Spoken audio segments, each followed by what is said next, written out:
Hey guys, my name is Ashley Hirsch. I'm with Ever Agent in the Texas Property Chicks team, and today I am with cass.moore, Goosehead Insurance, and we are going to be talking all things insurance. Stay tuned. Cass, tell me what policies are available out there. Awesome. So when you're purchasing your home, there's really three different types of insurance that you can be taking a look at. Number one is going to be your standard homeowner's insurance, where you are responsible for the entirety of the structure inside and out.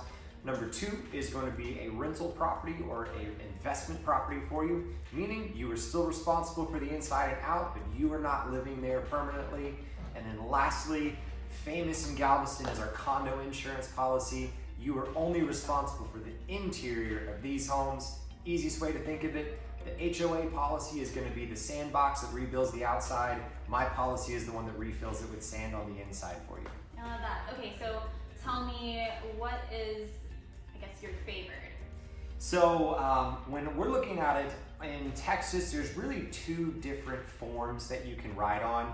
Option number one is going to be a named peril policy, and this is where I am telling you what you are covered for, and if you are not on this list of 9 things, you are not going to have coverage for it on your home. Option number two, which I exclusively write, is called an open or broad peril policy, and what this means is there's only 9 items that you are not going to be covered for on a homeowner's policy. Everything else under the sun that could happen, you are going to be covered for it. So you mentioned that there are some things that are not covered. What are those things? Awesome. So it's a list of 9 different items that are not going to be covered on any homeowner's policy in the state of Texas. So that list of 9 is war, nuclear disaster, earthquake, wear and tear, rust, mold, intentional acts, governmental actions, and then lastly, flooding and water. So what I'm telling your clients is don't screw up your own house to try and make an insurance claim.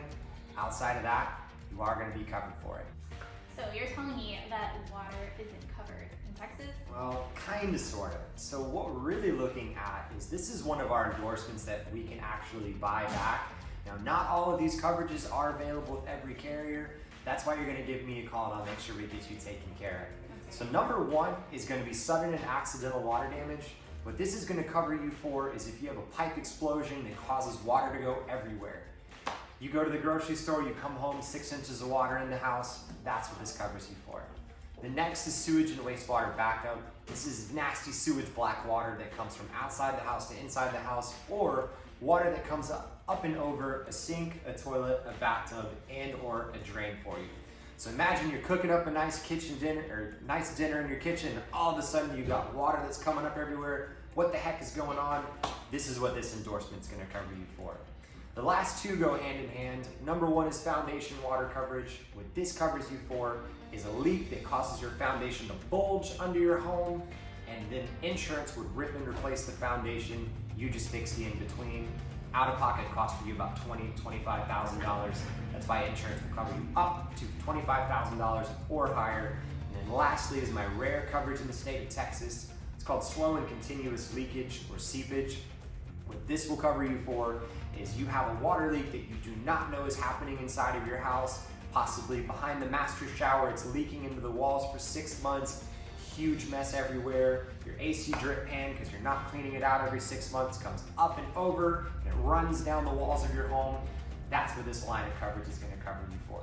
So what are some questions that the average homeowner can expect to be asked to answer? That's a great question, Ashley. Thank you. So the primary questions that your insurance agent should be asking you, number one, how old is the roof on the house? A lot of insurance companies, their appetite falls off at about 15 years on the roof age. And so that's where a realtor like Ashley can possibly come in and negotiate some updates made on the house, get you some seller's concessions as well to make your closing costs even lower. The second is going to be, what type of plumbing do you have in the house? If you're looking at a house that was built in the 70s, 80s, or possibly earlier, maybe you're going to be looking at galvanized plumbing. Possibly there's been updates made to PVC plumbing. This is going to be a really important question your insurance agent will ask you, because there are companies that when they do come and do the inspection 45 days after you close on the house, this could come up and possibly put you in a situation for cancellation. But an agent's going to be asking you these types of questions as well. And then the last one, really going to be where Ashley can come in and help you, is going to be how old is the electrical box on the outside? It seems like a silly question to ask, but the older circuit breakers that are on the outside do have a tendency to catch on fire, and we do not want our house burning down at the end of the day. And so these are 3 common questions you can expect to get from your insurance agent when you're getting quotes prepared for your new home. And if you guys have any other questions, Cass's information is going to be dropped right below here so you can ask him directly. And we look forward to our next video. Stay tuned.